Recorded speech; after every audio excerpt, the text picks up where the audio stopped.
Hey everyone, welcome back to another YouTube video, and in this video I'll be showing you guys how to restore your SoFi Invest account after login issues on iPhone.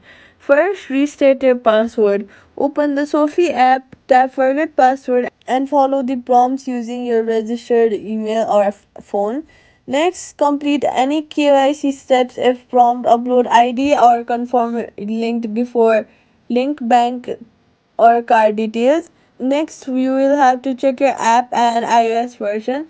Update the SoFi app to App Store, and updates can make your iPhone is running.